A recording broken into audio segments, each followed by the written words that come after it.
Great. Thank you. This is the second event in our Green Business Basics series. Our goal here is to educate local organizations in topics around sustainability. There are 2 more events in the series over the next few months, and you can stay in the loop on our events by signing up for our e-newsletter.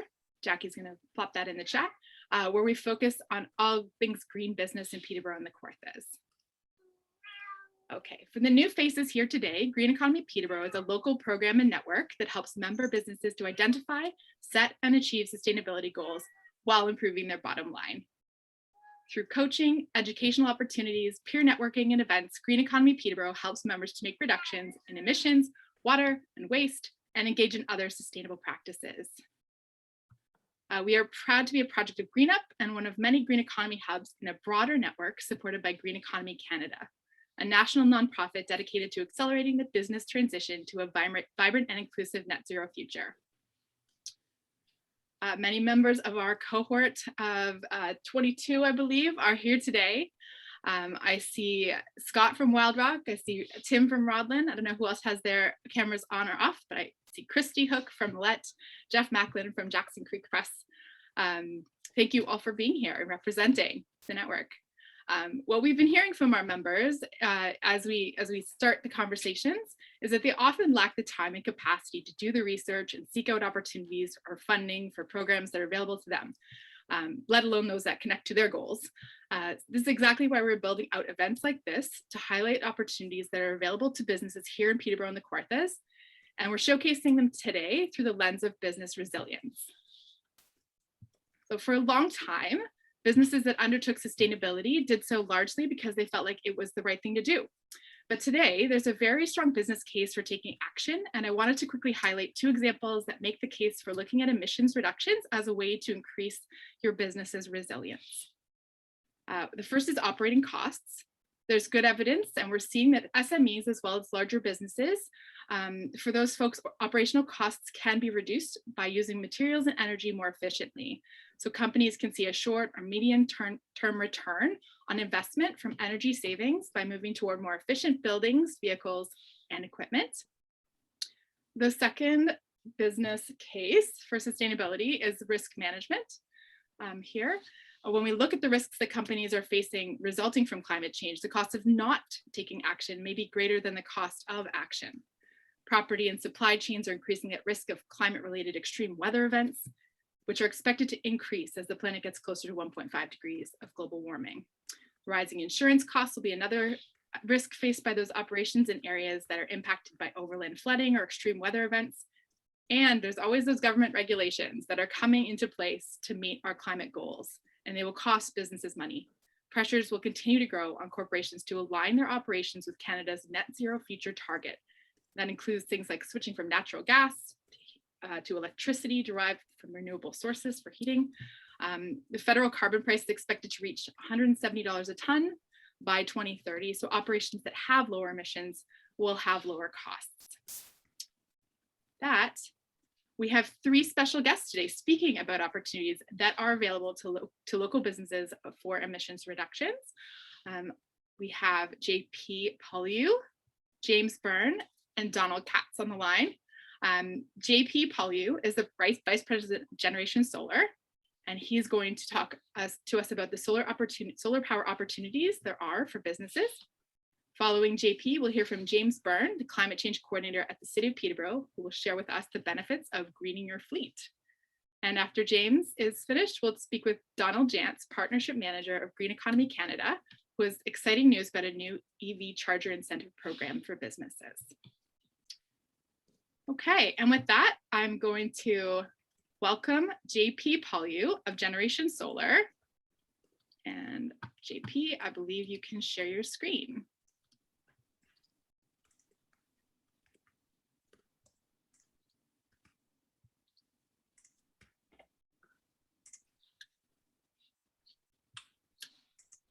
Okay, can you see my slide, Clean Energy for Business?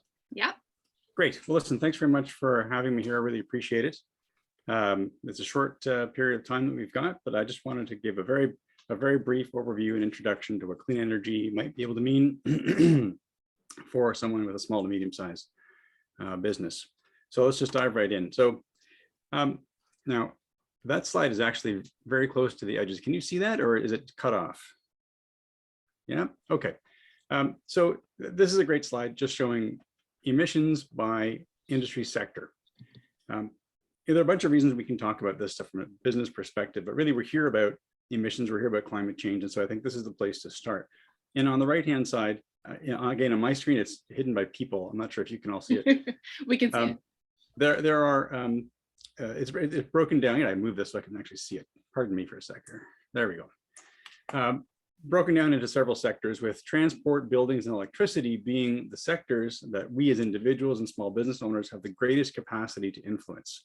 Waste, agriculture, heavy industry, oil and gas, these are things that are generally outside of our capability. So that's the zone of opportunity for us to affect change. So when we talk about clean energy, what are we talking about? There are a number of technologies that we refer to. Generally, it's anything that is renewable. So it is energy that is not derived from a non-renewable source like burning a fossil fuel.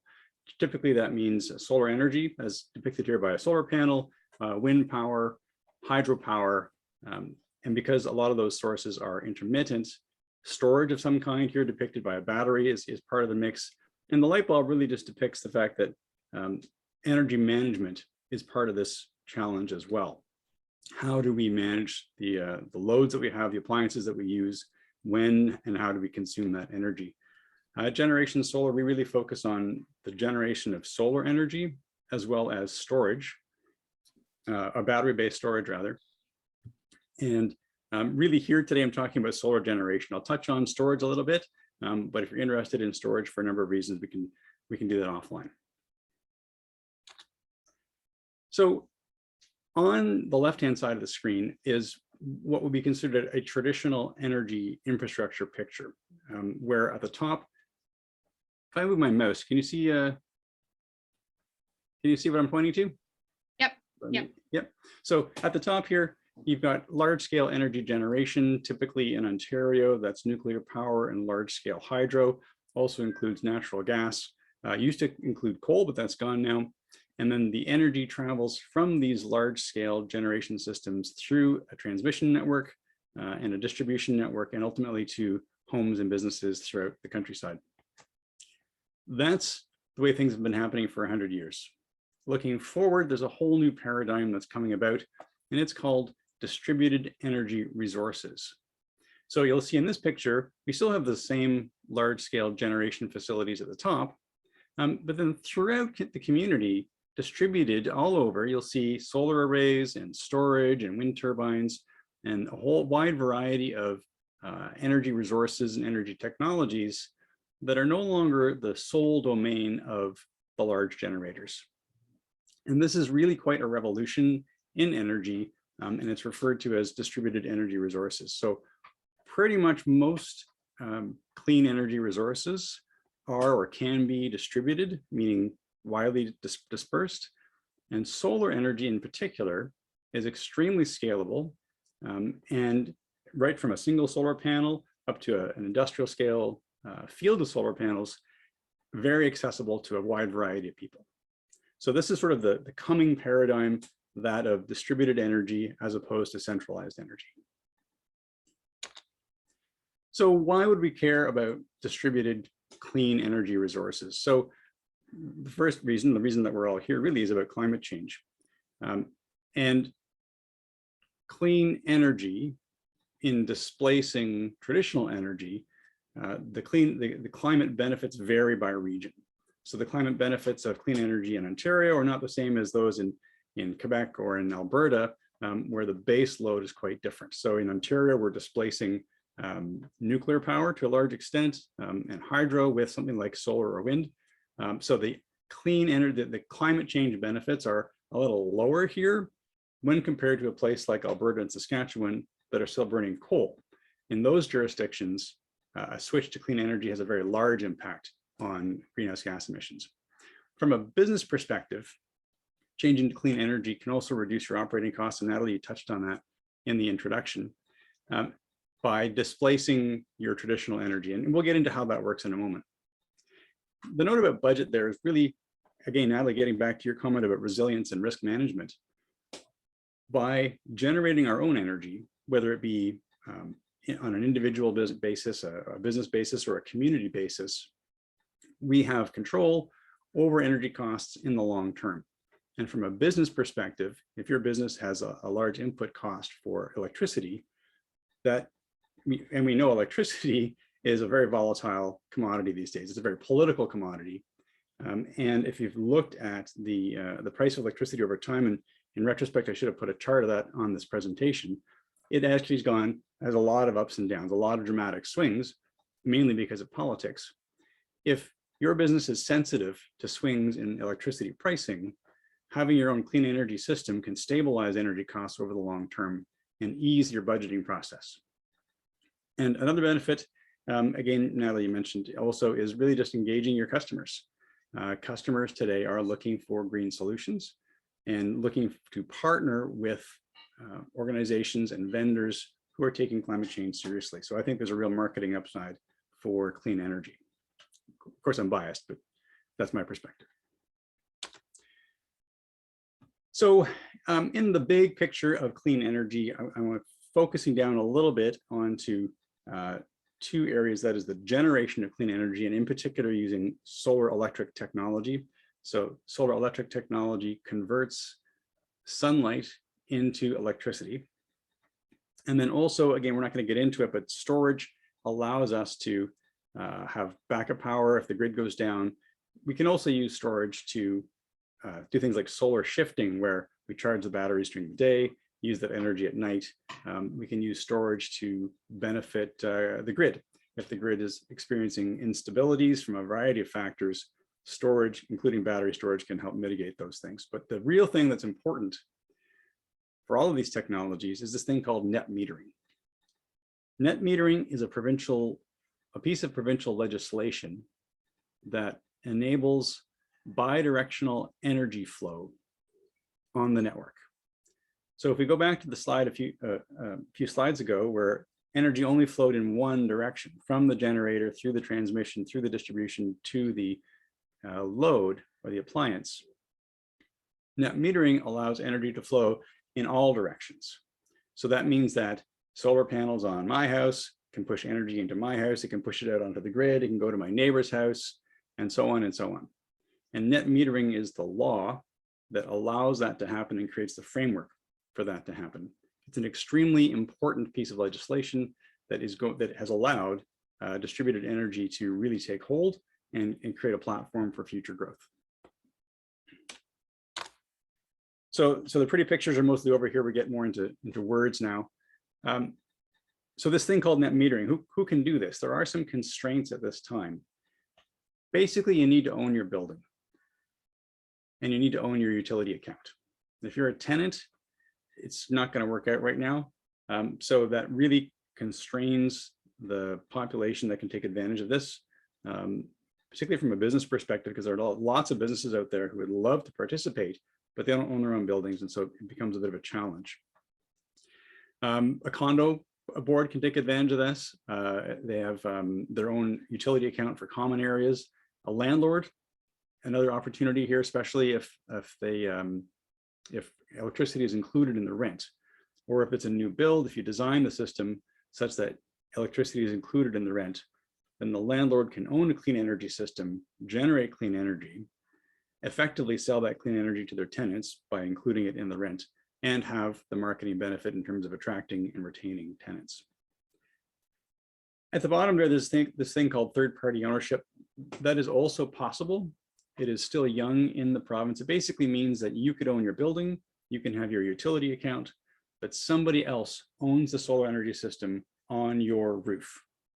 And then you have an arrangement, some kind of legal arrangement, either a lease or a rent of the roof surface, and then you will be buying the electricity from that clean energy system on what's called a PPA, or a power purchase agreement.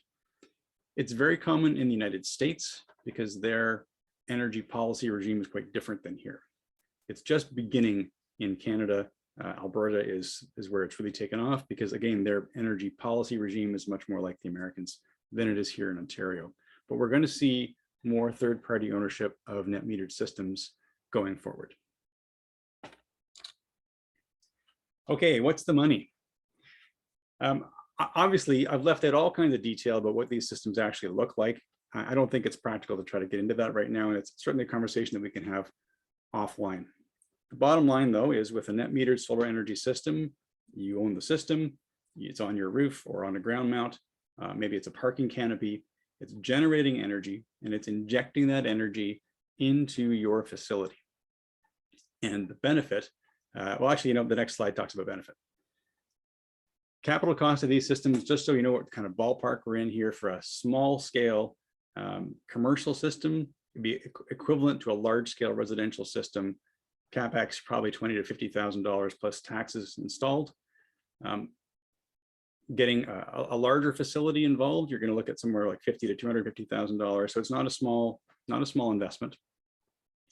The size of the system is going to depend on how much energy you consume, because we're going to be targeting displacing all of that energy with clean energy. If you have an opportunity for ground mounting this equipment, cost is going to go up because we have to deal with foundations and excavation and that sort of thing. And I'm really not going to get into the cost of battery storage because it's wildly variable on what your application is, what you're trying to get out of it. If you have questions about that, we can talk about that offline. From a business perspective, currently there are no broad sources of funding, although Natalie may be able to correct me on that. I am aware of some sector-specific funding sources. We have a number of agricultural clients, for example, who are able to hook into funding through their marketing bodies and that sort of thing. Historically, it has been difficult to get financing for a clean energy investment, simply because the banks really didn't understand it. It wasn't really bricks and mortar. They didn't really get it. Now they really do. And so it's much easier to get financing from a bank if that's what you're looking to do. If you have a nonprofit or charity, and if you can build a system with somebody else's money, that's golden, because now you've got long-term cost control, reduced operating costs, and you've been able to do it by attracting a donation.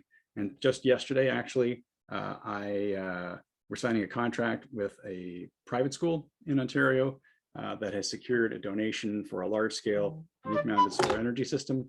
And it's just about finding the right donor. You get the right person who says, yeah, that's a cool project. I like that. I want to be a part of that. And also for business, there are favorable tax implications. So any investment in clean energy infrastructure is depreciable 100% in year one. For some of you, that may mean nothing. For some people, that gets them really excited. And there's also no impact on property tax. So just because you put a solar energy system on your roof does not mean your property values are going to go up. Economics is actually a much more difficult question to answer. Payback is usually what we talk about, what people tend to talk about in terms of the economics of an investment. And payback is really difficult to talk about with these kinds of things, because if you think about it, we're displacing energy from the grid. So the value of the energy that you're generating is equal to the value of the energy you're not buying from the grid. And that changes over time. It can change quite dramatically. So that makes the economic calculations very difficult to do.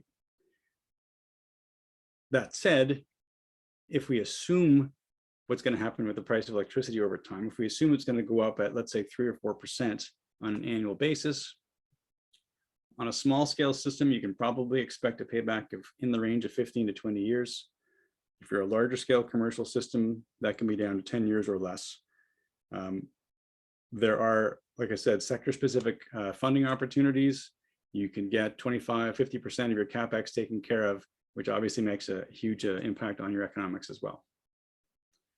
More common than payback in our industry, we talk about this thing called levelized cost of energy, which is a calculation. It can be simple, it can be complicated, but basically it's the total lifetime cost divided by the total lifetime benefit. In this case, the benefit is in kilowatt hours, which is a unit of electricity. And so you'll get a number that is in dollars per kilowatt hour or cents per kilowatt hour, which is exactly the same as your electricity bill now. So you can then compare the equivalent price of electricity from your own solar energy system to buying from the grid. And I can tell you that depending on scale, you can do it for the same price or less. And in fact, in some cases, a lot less than buying electricity from the grid. So the payback may be long, but you could look at it and say, look, I'm buying solar energy and it's cheaper than grid electricity. So surely that's a good thing. And the degree that this benefit, how we quantify this benefit really depends on your tax scenario as a business. For a residential, it's a lot simpler. For a business, that's really all about tax. So looking forward, my crystal ball's in the shop, but a couple of things I did want to mention. The next thing we're likely to see is something called vehicle to grid. That's in the news right now. That's where people can use the battery in their electric vehicle to power their house in a grid outage. The technology exists. Technologically speaking, this is simple stuff, but the regulatory and policy regime is not really quite there for it yet, but that is coming. And virtual net metering is another policy piece that's extremely important. Earlier, I said that the system had to be on your building and you had to have the utility account. With this thing called virtual net metering, which is also coming down the pipes a little further away, you no longer have to have a building. You no longer have to have the system on your building with your account. If your neighbor across the road has a great roof for solar and you don't, you can strike a deal with them where the system goes on their roof, the energy gets injected into their meter base, but you get the benefit on your bill. So virtual net metering is a really cool and important policy piece. It's going to come down the pipes at some point, and it's going to really make things wide open for things like energy co-ops, community energy, peer-to-peer energy transactions. This is some really cool stuff, but it is a bit in the future. And once we have virtual net metering, when you combine the internet with energy resources and distributed energy resources, really that's what you've got, a smart grid. And that's where we're all headed. The utilities are kind of going there kicking and screaming, but that's definitely where we're headed. And lastly, you can have an impact on this because there's an election in June. You can cast your vote wisely for clean energy. I think that's it for me. Any questions? Thank you so much, JP. Jackie can let me know if any questions pop into the chat, or folks can raise their hand or just. Not seeing any yet. Okay. Oh, no, you got a clap. Thanks, Leslie. I did all that. We have a hand raised. Oh, yep, Kira Okay. Nixon. So I'm just curious if the electricity is being generated and I get paid back for it, but that's net metering, right? Correct. And how does the time of use cost affect that? Great question. So in the province of Ontario right now, the time of use metering system cannot accommodate bidirectional energy flow. So if you install a net metered system, your account will change from time of use to tiered. You will no longer pay time of use rates, and you will not collect time of use rates for your generated solar.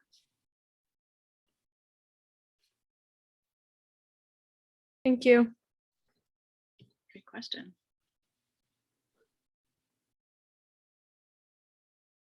Anyone else before we move on? So you got my coordinates. You can send me anything by email or give me a call. Awesome. Thank you so much, JP. Thank you. Great having you here. I know you got to take off, but we'll be in touch. I'm sure there's members of the network that'll be in touch. Okay, and I just wanted to make one more little point on solar. James put it in the field already, in the chat already, but in case you aren't aware, the City of Peterborough has developed an interactive map that identifies the solar potential of buildings in the City of Peterborough. And you can explore this map and get an estimate of the annual electricity cost savings at your home or business through that link in the chat on the City of Peterborough website. Thanks, James. And I apologize. I jumped the shark on that one. it's okay. We were ready. We were ready. We were gonna sell it. And you're next, James. So if I'm just gonna pin you, and if you're ready to share your screen, I would love to introduce James Byrne, Climate Change Coordinator with the City of Peterborough.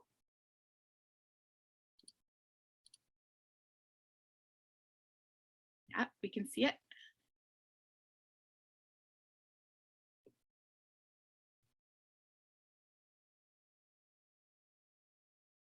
And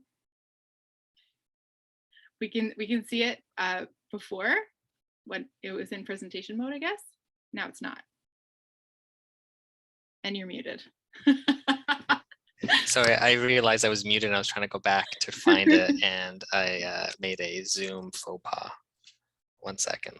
Just talk amongst yourselves until I figure out what I'm doing here. Oh, there it is. It's moved to the top of the screen. I'm just scrambling here. I just love this part of Zoom events. It's the best. It's Stop recording. so human. You're good. Okay. All right. Well, thanks everyone. Thanks, Natalie, for inviting me to talk to everybody on the call today. The subject is, heating up. The EV market is really transitioning really quickly, as in the past couple of years. Even within this year, it's really changing. So this presentation, I'm going to be talking mostly like an overview of the impacts of vehicles on climate change, the policies and resources available for fleet managers, or things to consider if you're going to begin to think about purchasing a vehicle, and the total cost of ownership of internal combustion engine vehicles or ICE vehicles and electric vehicles. So before I go too deep into this, I do want to have, as my role as climate change coordinator, I do want to have a little moment to talk about the effects of climate change. So vehicles have a tremendous impact on climate change, and that's because of the amount of greenhouse gases emitted from the combustion of fossil fuels. So for every liter of gas used in a vehicle, about 2.3 kilograms of carbon dioxide is released for that 1 unit of fuel. So it's a lot of CO2 is released. And with vehicles, transportation in general, all that does eventually find its way into the atmosphere, coupled with industry and agricultural emissions, that all adds up. So as greenhouse gas concentrations increase, that over time is warming our atmosphere and is causing and is fueling climate change. So when we look locally or within Ontario, vehicle emissions are a leading source in Ontario, and it's about 30% of sectoral emissions in Ontario. And locally in Peterborough, transportation emissions are number 2, about 40%. And the remaining 60% come from building stock, so residential, commercial, and industry. So those are all the tailpipe emissions that we can add up, but there's also emissions associated with fossil fuels for transportation that come from the extraction of gas, also, and the transportation of those fuels to market. So add that all up, transportation has a significant impact on climate change. But also, the transportation sector has a great opportunity to lower those emissions through the utilization of electric vehicles, which, as time happens, it goes on forward, emissions should decrease related to the sector. So I want to compare fossil fuel use and electricity emissions. But before we do that, we do have to talk a bit about the Ontario electricity grid. Currently, the grid is considered to be a low carbon grid, with about 70% of its generation capacity coming from non-GHG emitting sources. So we've already kind of talked about what those are. So it's nuclear, hydro, and renewables. The remaining fossil fuels currently in Ontario do come from natural gas power generating stations. Historically, or in the near term, natural gas stations have been used mostly for marginal power. So when the grid needs, when there's facing increased demand, let's say during a hot summer day and everybody's cranking their AC on, natural gas power plants are turned on, and most of them are generating electricity. When that demand subsides, natural gas plants are marginally used, and overnight not really used at all. So there's a great fluctuation within the Ontario power grid. For this upcoming decade, the grid is going to be changing more, because it's going to be going under 2 of its nuclear power station generating stations will be going undergoing a retrofit. So there'll be reduced capacity up until the early 2030s. And another nuclear station is actually going to be shuttered because it's going to have reached its end of life. So the Ontario generating capacity is going to be changing. And natural gas stations are predicted to offset that base load that's going to be lost during this decade. So with that said, natural gas is actually going to increase the carbon intensity that the grid already has. It is still going to be a low carbon grid, but it's going to be less low carbon than it once was. But with that said, electricity still has a great carbon advantage over gas. So if we look at the example here, a gasoline engine emits on average about 19 kilograms per 100 kilometers traveled. And if we look at EVs, and this number was taken from the IESO from 2019, so it doesn't predict what the 2030s is going to be, but you can kind of see where it is right now. It's about 7 kilograms per 100 kilometers. So that right now is a huge difference, and it shows the power of EVs. And then the great thing about electricity in Ontario is that modulating ability. So overnight, the capacity of our grid generally is produced from non-emitting sources, so our hydro and our nuclear fleet. So if you charge a vehicle at night, we're getting down to very low carbon content to that electricity used. And the benefit also is charging at night is the cheapest in Ontario, which is amazing. So if you're considering that you have the opportunity to plug a vehicle in at night, you are going to pay the least, and it's going to have the least amount of greenhouse gas associated with it. And recently, I think just 2 weeks ago, the Ford government has signaled that they want to lower the overnight electricity rate even more. So in the near future, if that does come to fruition, could really help anybody who wants to plug in. So looking at the EV market, it has changed a lot and is improving. So currently in Ontario, there's about 31 different car models available to purchase. That's from sedans to hatchbacks. And a big missing factor to vehicles were trucks, so light duty vehicles. And within this year, that is going to change because 4 to 6 new models of EV trucks will be available. Now there could be, don't quote me on this, but because of supply chains, because of COVID, that may be delayed. So either with not being this year, it will be early 2023. They are being advertised. They were all throughout the Super Bowl commercials. There was EV trucks, so it is being ready for mainstream. And because this EV market has matured so much, there's actually a lot of used vehicles on the market. So if you're considering an EV vehicle, you might first check out what the used fleets are like, or models are like. So it could really help you get over that initial price of an EV.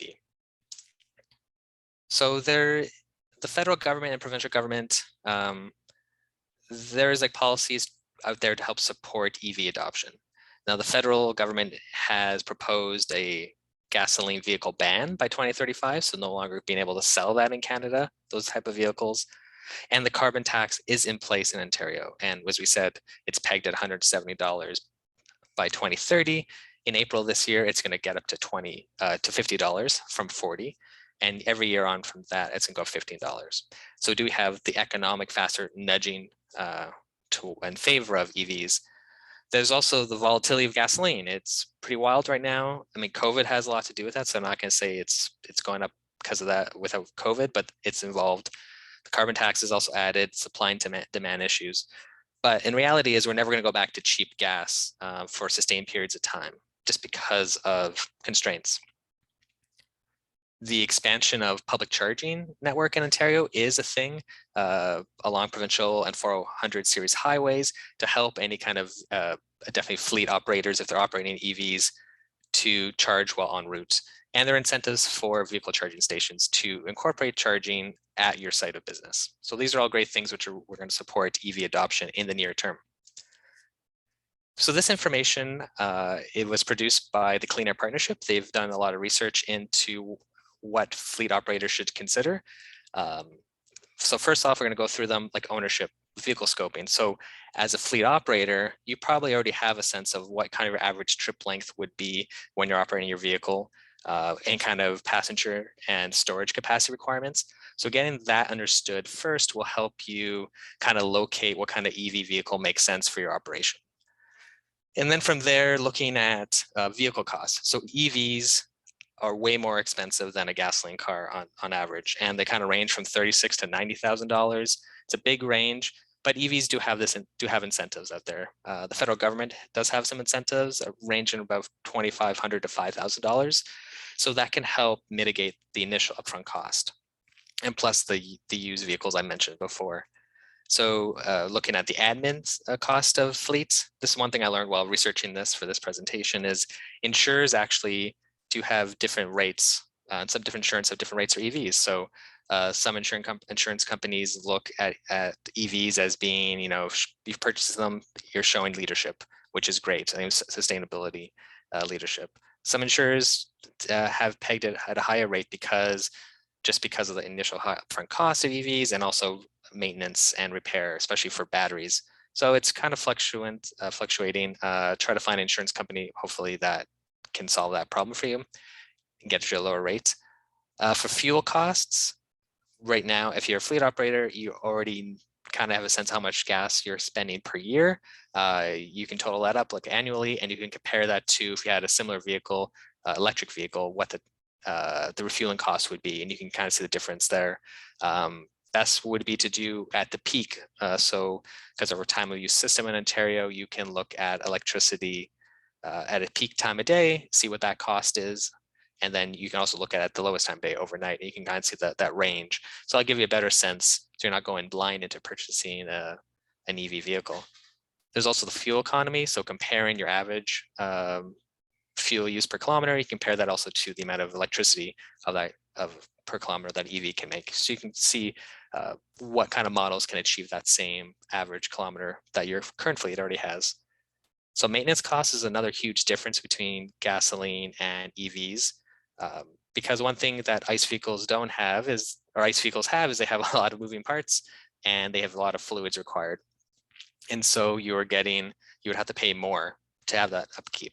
So EVs actually have 30 to 40% less cost doing that because they don't have those moving parts and fluids to change. There are still similar costs, though. Both type of vehicles would have to have brake pad changes and stuff like that. So there's still maintenance costs.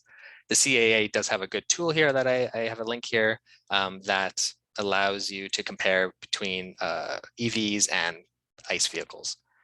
And charging infrastructure. So if you're considering you want to have vehicle charging on your site of your operation, then you would have to compare or consider how much charging do you want? Do you have a large fleet of vehicles? Maybe having a level 3 charging station, which can charge a vehicle in 30 minutes, 80% charge in 30 minutes, but the upfront cost is like $50,000.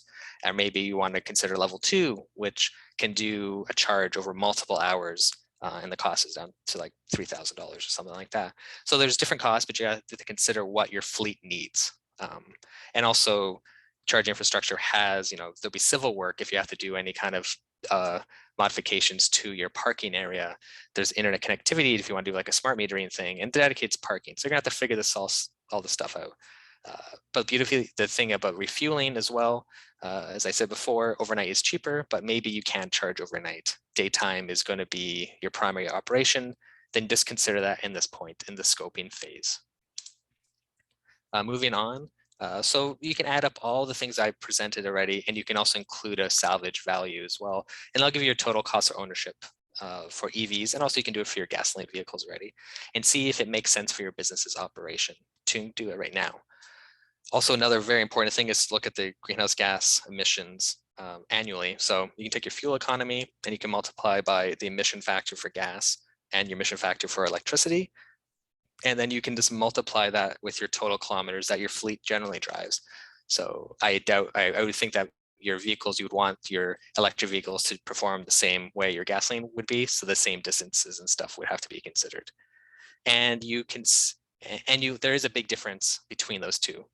So Clean Air Partnership did a case study to compare 2019 Ford Fusion with a 2019 Bolt, and they looked at 7 years of driving and found that the Bolt was more economic. It was $1,700 more or cheaper than the Fusion, but the main thing was because the subsidy, the $5,000 subsidy, skewed it into its favor. So without that subsidy, gasoline vehicles would be cheaper. But when you look at the greenhouse gas consideration, the Bolt was reduced the amount of greenhouse gases by 13,000 tons. So 13 tons, not 30,000, 13 tons of greenhouse gases were reduced. So there's a huge factor there. And finally, we're just getting into the funding and resources. The federal government does have funding available through its iZEV program between $25,000 and $5,000. I did check that the program does have a certain lot of money. Once that money runs out, maybe they'll refill the pot, but that is a thing. So buy an EV sooner than later, I would say, if you're considering it. The province does have its green license plate program. So if that allows you, if you have an EV vehicle, you can drive an HOV lane without any occupancy limits. In Toronto, there's the Plug and Drive Center. So if you want to test out an EV, ask a lot of questions, that's a great place to do that. And you can really see if it makes sense. As a driver, you can see if this is going to do what I want my vehicle to do. The province and federal government is looking to expand the charging network on roads, so allowing for vehicles that are en route to charge. So you're not, that range anxiety is reduced. And there's also manuals for EV training course. So any of your fleet operators, they can look to maximize their fuel efficiency. So you're not burning through your EV charge, your electric charge too quickly. And there's case studies available. So the Clean Air Partnership goes through more in depth into comparing vehicles and has a lot more information. So if you want to read more, it's available to do so. And that was it. We already have a question. Oh, great. It's from Donald. Oh, okay. And it is, I'll read it for you, Donald, or you can ask it. But it says, are Ontarians adopting EVs at rates similar to Canadians in Quebec or BC? What I've read is in the recent years, EV adoption has decreased because there hasn't been the same robust provincial support as other provinces have. So BC and Quebec there's provincial dollars plus federal dollars. Ontarians only have federal dollars to support this. I believe when it was the previous government, there was money available. Other questions for James? We got about a minute and then we have to move on. I just want to say that we have a EV home vehicle, personal vehicle that we've had for about 3 years, and it's a pretty wonderful vehicle. And if you have a home business and you're wanting to have your EV one vehicle fleet, you don't need to get a charging station set up. You can just plug into your regular exterior outlet on your house. So I just want to throw that out there. I see a question from Patty in the chat about the final map on your presentation, James. What did the symbols mean? I think we should talk about Yes. Yeah. Yeah, I actually made a note because I felt like somebody asked. The yellows meant level 3s, so that's your rapid charge en route, and the blues were your level 2s. So, it's a couple of hours to get from a 0 to 80% charge roughly. And those are, I think in Peterborough, those are around more of our long-term parking. So Lansdowne Mall and at the King Street Parkade, those are the level 2s, and level 3s are the ones kind of more central around the highway system. So one looked like a little lightning bolt and the other looked like a little T. Was that Tesla?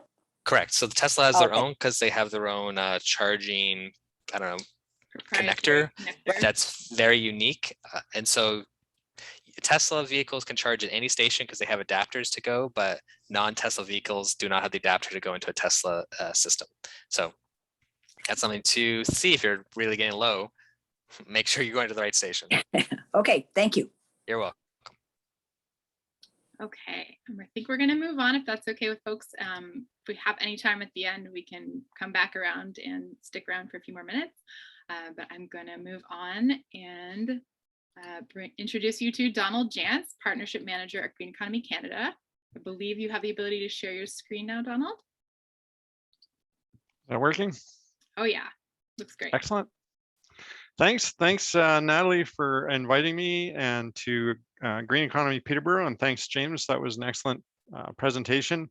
Also enjoyed JP's. He's not here, but I'm going to get right to the point of Green Economy Canada's connection We have partnered with ZVIP and NRCan's program ZVIP to provide funding for EV chargers. So basically, if you install a charger and you're approved, then you can get a portion of your money back. So I'm going to go through that program and look forward to the discussion. So it's going to be a pretty quick agenda. I'm going to cover the EV Charger Incentive Program overview, our specific application process, and then we can see if there's any questions. So the program is pretty straightforward. We have $3.9 million, Green Economy Canada does, to distribute over 2 years. So it's split into 2 pieces. And thanks very much to Natural Resources Canada for their support of EV chargers in Canada. I'm going to provide, our program provides each applicant up to $100,000 in rebates. So it's not for really large scale, it's for relatively small scale applicants. And that's enough funding to put in place around 350 charging stations. So it depends what type of charger, and I'll go into that in a little more detail. So the incentive covers these 4 categories, and James spoke to it a little bit. The first level is level 2, and that's a very common type of charger. It's not taking an enormous amount of energy off the grid or providing really fast charging, but it's very effective for a lot of different applications. So again, we provide up to 50% of total project costs to a maximum of $5,000 per connector. And that was an important distinction. There's a charger and there's a connector. On level 2 chargers, kind of like a gas pump, can have 2 hoses. The same with the level 2. You can have a charger with 1 or 2 connectors, and the funding is limited to $5,000 per connector. The charging speed, it depends how big your battery is in your vehicle, and they're getting bigger. Those batteries are also evolving very quickly, so they're getting more efficient at taking energy. But it would take kind of a few hours, 4 to 10 hours to charge a battery generally. Next level up, we call our fast charger, and it's 20 kilowatts to 49 kilowatts. And again, up to 50% of the project cost to a maximum of $15,000 per changer. And that can charge a vehicle in 2 to 5 hours. It's important to understand the implications of doing faster. It can affect level 2, but often when you get into the faster charger, you need to start to make sure you're considering the grid implications. So I've talked to different folks across the country, and some of them are considering fast chargers, but you need to know that location, what its grid capacity is. So if you're installing a fast charger and the transformer at that location is already getting close to its maximum capacity, or if you're going to be relatively far from that transformer and you need wiring, it can increase the cost. So that's why it's $15,000 per charger. The charger itself is part of that, but there tends to be greater costs related to the grid infrastructure that you may have to invest in. That'll increase the project costs. And then the next level is a faster charger, descriptively described, 50 kilowatts to 99 kilowatts, gain up to 50%. That larger capacity means that the capacity of that charger, and it'll only have 1 connector, will be greater because it just takes a different level of wiring within the charger. And then the costs, potential grid implications are also greater. So that level of charger would take 45 to 85 minutes to charge a battery fully. And then the final category that NRCan provides funding for is 100 kilowatts and above. And you'll hear numbers now that aren't uncommon. A Tesla charger, for example, may have 250 kilowatts. There's vehicles that can, a Porsche Taycan or some of the other more premium brands may have capacity. Actually, and even Hyundai, I think, has the capacity to take 800 kilowatts and above, which has enormous grid implications, up to 50% of that cost to a maximum of $75,000 a charger. And those chargers can charge very quickly. 30 minutes and less is not uncommon. And with the changing and improving battery technology and charger technology, that's only increasing. So our next slide covers some of the eligible costs of a project that this funding will cover. The first is around EV chargers, related equipment and infrastructure. So the actual piece of equipment that's going to do the charging. You can have different options on what that looks like. Need rental or leasing costs. So if you had to rent a backhoe or other types of equipment to do the installation for that kind of one-time installation, those can be covered. Licenses and permits. So often municipalities such as Peterborough would require you to get a permit to install. So you'd have to get that permitting all in place and pay for that. And the funding will cover that.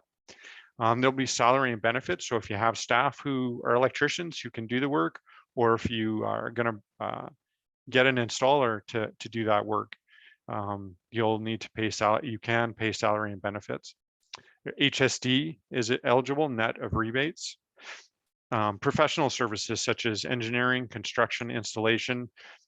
You may want to bring in an engineer or a consulting company to just make sure that you're ready and to inform you what your costs are going to be so that you're well prepared to pay for it and you understand the implications on the area. And finally, another set of eligible costs are the environmental assessment costs, if those are required or you need that. So there's a number of different applications and types of applicants that are able to apply, but the basic is that they need to be a legally incorporated or registered not-for-profit or for-profit or non-profit organization. So either of those types of organizations, but they need to be, officially registered in Canada, can apply for this funding. So the types of places where we expect these to be installed and where they'd be appropriate is in public places. So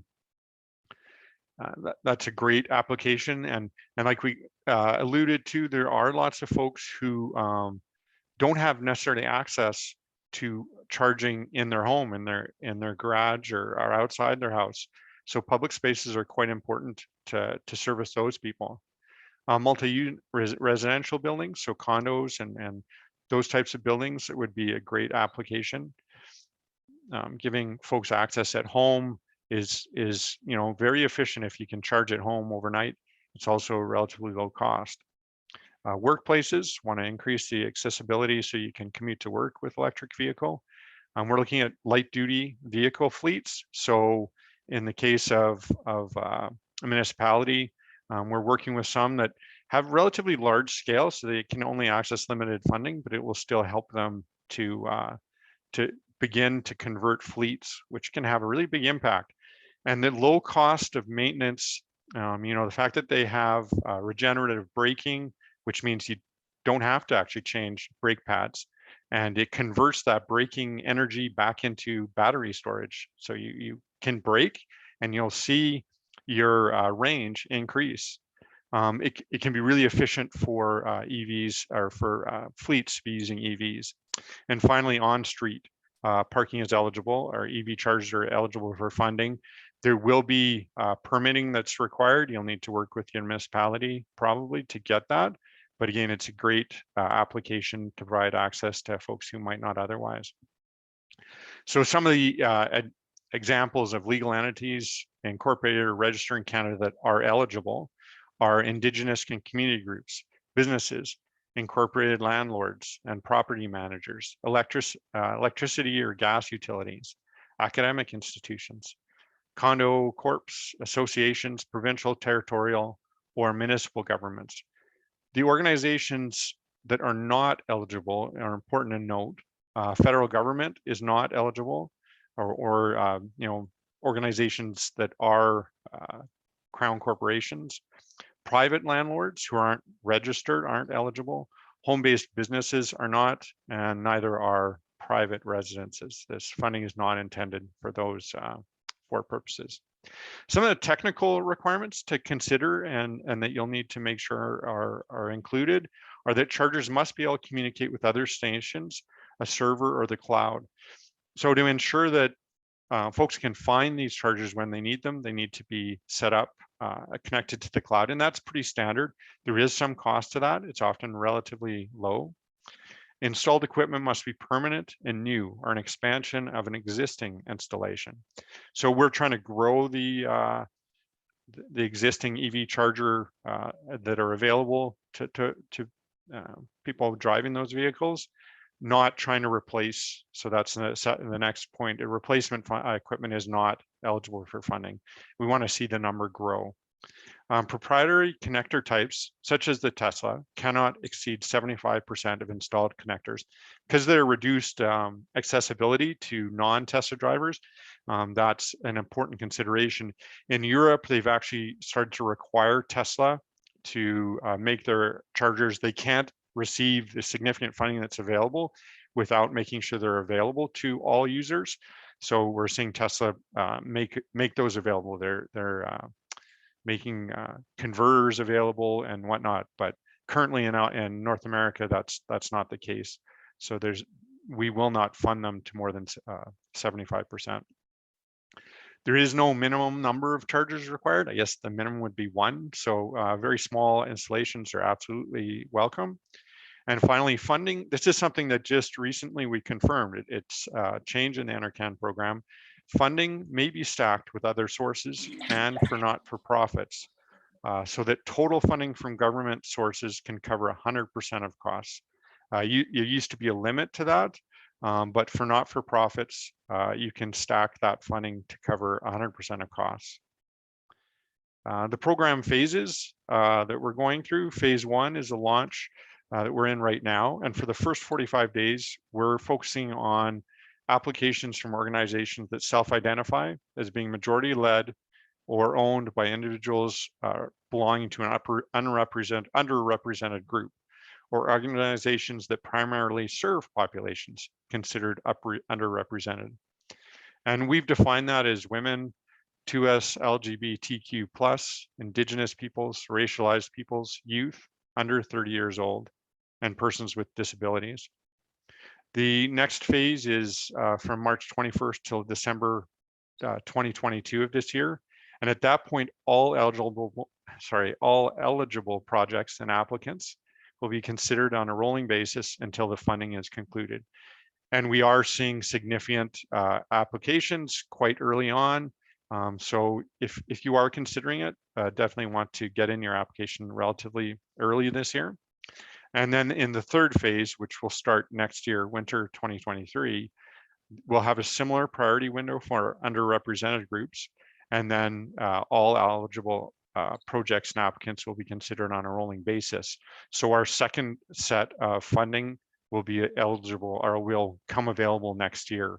So if you don't meet, if the funding runs out this year, you don't get an application in, you want to consider applying next year potentially. So the application process, I'll try to run through this quickly.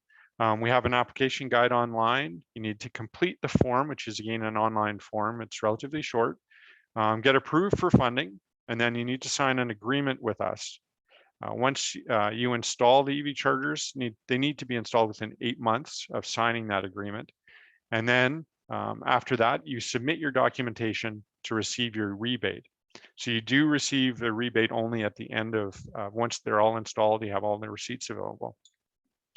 So in terms of the application guide, the required documents are articles of incorporation, installation quote. So you want to make sure you reach out to installers so you get a good quote, photographs of location prior to installation, and then photographs afterwards. NRCan likes to be able to kind of just see the impact.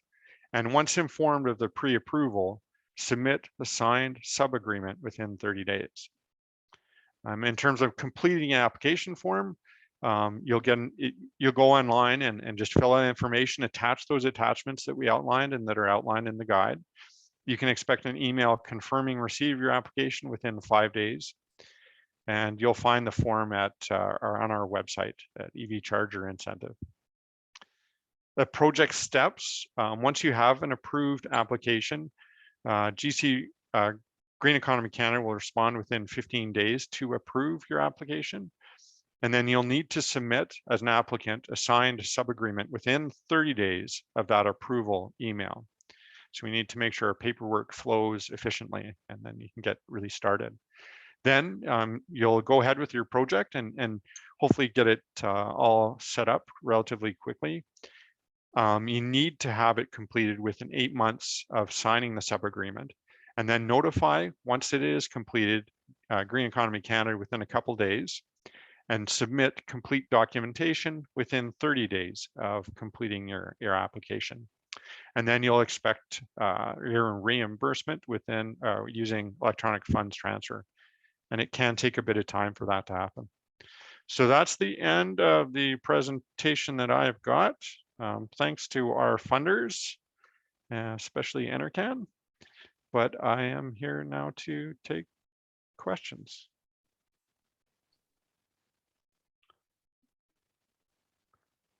Quick questions for Donald.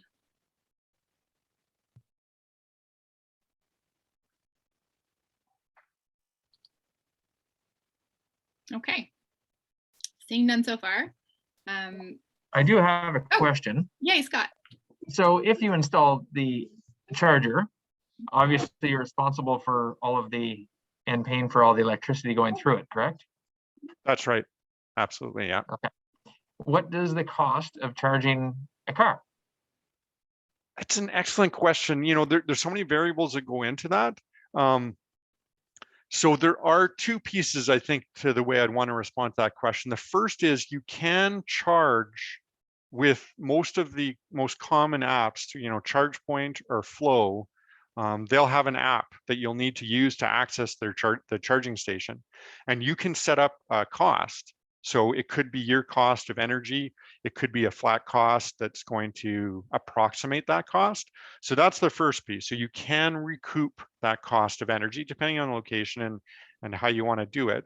The second piece is, yes, that you'll be paying for the charge. If you set up a charger and it's on your charging net or your electricity network, it will show up on your bill. And the cost will depend, you know, if it's a level 3 at very high charge rates, you can sometimes hit demand, you know, affect your demand charges. You can hit time of use costs that can increase the cost. So it does depend widely. Generally what they indicate is, particularly with level 2 that are the most common, the cost of charging a car will be maybe a third or less the cost, and it depends on your location and your exact cost of energy of fueling up a combustion engine vehicle. So the numbers that I've seen on a typical vehicle, it will cost less than $10 on a level 2 charger to fill up your car, and that might, yeah, it's something quite a bit less than otherwise. So you would you'd be able to recoup some of the costs. So you wouldn't have people just coming and plugging up your parking spot and charging. That's right. What they do say is that if you're a retail location and you're operating chargers, folks will stay, 40, 50 minutes longer than they would normally, and they'll spend $50 more than they would otherwise. So there may be other ways to kind of consider how you may recoup that those funds. But definitely, so what I've seen in Canada, BC is, I talked to UBC and Vancouver quite a bit because they have quite high penetration rates and high levels of use compared to what's happened in other provinces. And so just this year, actually it would be just last year, UBC started charging for those, for using their chargers. And it was a flat fee of $2. And they would also require a vehicle EV couldn't sit there for more than 4 hours at a time, so that they kind of circulate out. Once you get to 80%, it's just like your phone. They start to charge much more slowly so that it doesn't damage the chemistry in that lithium-ion battery. So, once you get to 80%, that's what's adequate for most people, and it can happen after 4 hours, probably for 90% of users.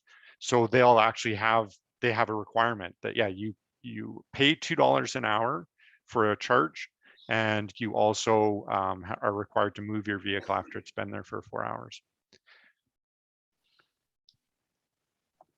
Thank you. That clears up, because not having ever charged a vehicle or not owning one.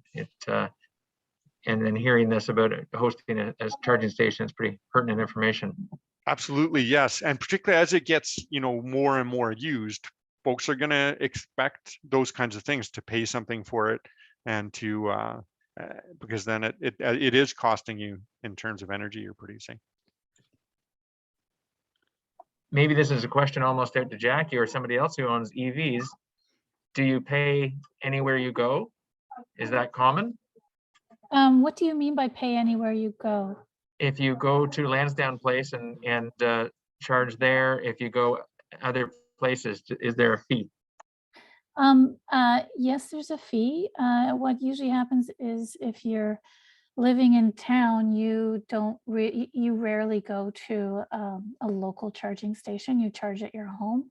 So it's people coming from out of town that would be charging up. Like for you folks, I can really see an opportunity. I don't think there are any downtown right now. There is one across the street in King Street. Yeah. Yeah, King Street parking garage. So we've used that one. So there's an opportunity there for you folks, for people coming from out of town to visit. And definitely that's what we do as a family. We'll go to, when we go out of town, we go to a charging station at like a mall, and then we hang out at that mall, and we'll spend more time there most definitely than we ever would. We usually just go right past, right? So, and it's not, it's for, I don't know if you were asking about how much it charges, and I was trying to get the information. My husband knows more about the charges, but he's in a meeting right now. But overnight charging is really inexpensive. It just doesn't come close to gasoline. So I can try to get you that information if you'd like it. And James has his hand up. I hope James is going to tell us about public charging stations. I was just going to speak about the King Street lot. That one is free for charge because we have you're paying to park. So currently that's the only public one the city controls that is free to use. I don't know too much about the Lansdowne Street one because that's controlled by our utility.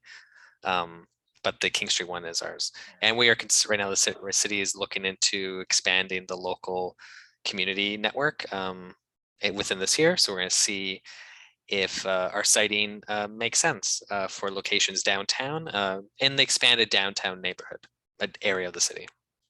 So James, do you know offhand if the King Street is a level 2 or level 3? It's a level 2. So as an EV driver, we don't care about level 2. Sorry. But we want, or just, just for Scott to know, we want a level 3 that we can like charge, in a decent amount of time and charge right up.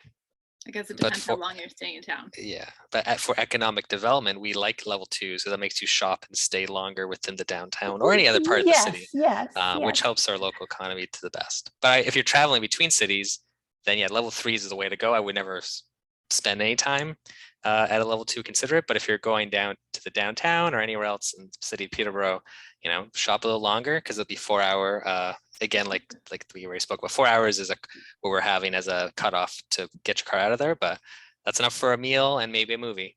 Okay.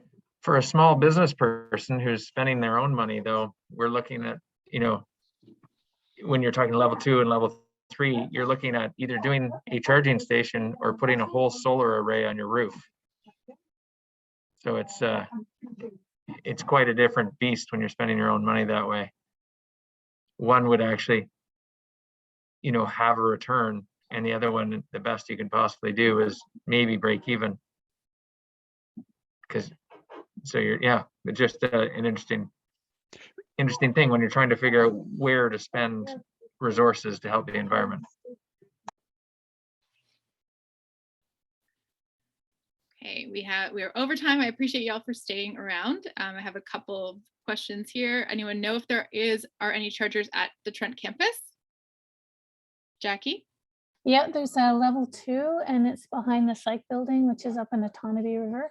So it's way up and behind, and it's not a good area to park and go to other places on campus, like even to a restaurant. It's just a little bit out of the way.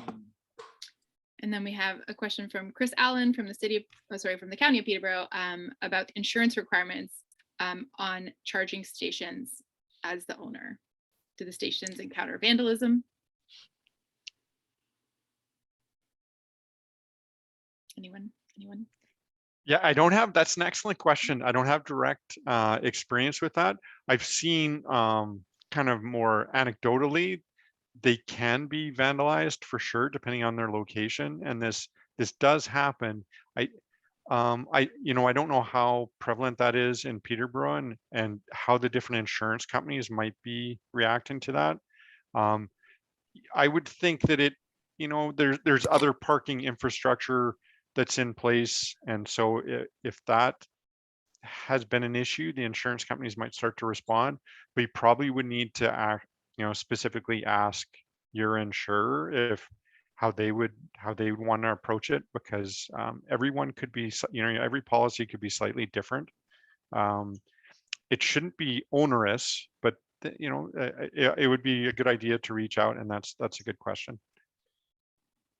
And what I know from the two public stations, or the ones that have been built, which were installed in 2017, they've never been vandalized. And they're very public spaces, and so that could change in their future. I don't know, anything can happen, but yeah, it's something. It's a good question to ask, though, to know what your protection is from that. Absolutely. Okay. And I'm going to wrap things up because we're over time, but I did want to quickly mention one more opportunity, and I have the slide, for emissions related reductions for businesses. And that is the Green Up program that many of you have participated in the past, is Shifting Gears Challenge. It's Peterborough's annual active and sustainable commuter challenge, where employees are encouraged to come out of hibernation and sign up for the month-long community-wide workplace event. It's in May. It's a friendly competition, and it gives points to employees every time they walk, bus, bike, carpool, or work from home. So if you want to sign up to GEP's newsletter, if you already have, we'll keep you informed on the registration date, as the website isn't current for the program, but we're working on it. And with that, I just wanted to say thank you very much to all of our special guests and our attendees. It's been an absolute pleasure for us to see how all of this the interest generated in this topic. I'll be sending out a follow-up survey where you can suggest other topics you might be interested in as well. And we have upcoming Peterborough event, Green Economy Peterborough events through June. And as always, you can connect with me directly by email or check out our website at greeneconomypeterborough.ca to learn more about what we do. Thanks. I'm going to stop the recording